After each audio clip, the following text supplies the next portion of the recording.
Most people like to think that focus is a mood. When inspiration shows up, they can work. When they're tired, bored, or mildly inconvenienced, well, focus just isn't there today. This sounds reasonable. It's also a very polite lie we tell ourselves to avoid the real problem. Because focus is not a feeling, it's not a vibe, it's not something the universe grants you on productive days. Focus is a skill. And like any skill, strength, balance, musical pitch, it responds brutally well to training and brutally poorly to excuses. The real issue is that most of us are living inside an anti-focus training facility. Our brains are being coached daily to expect instant rewards. Every phone scroll, every notification buzz, every 15-second video quietly reinforces one rule.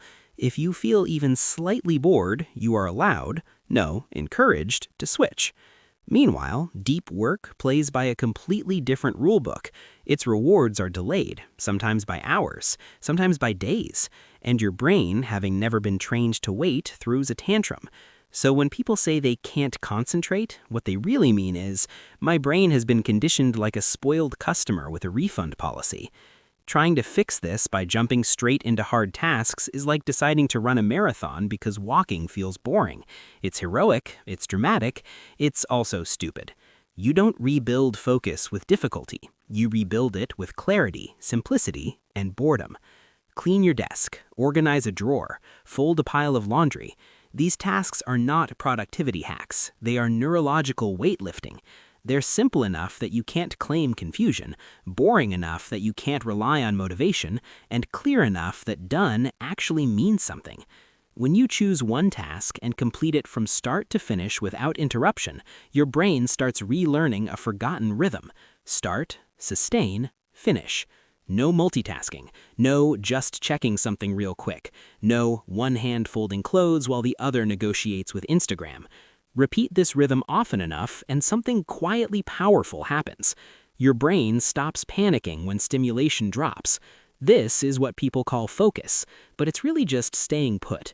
Think of it like driving on a long highway. If you can't keep the steering wheel straight without swerving every time the road gets dull, you have no business fantasizing about high-speed cornering. Deep work is that corner. Laundry is the empty road. A basic training protocol looks like this. Pick an easy task. Set a timer for 20 to 30 minutes. Do the task to completion. During that time, your job is not speed, not efficiency, not excellence. Your job is returning. Because you will drift, that's normal.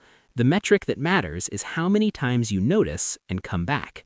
Let's say you're folding clothes. Minute 8 arrives. Your hand reaches for your phone like it's acting on ancient instinct. If you put it down and return to the task, you've just taught your brain something critical. Not every impulse deserves a response.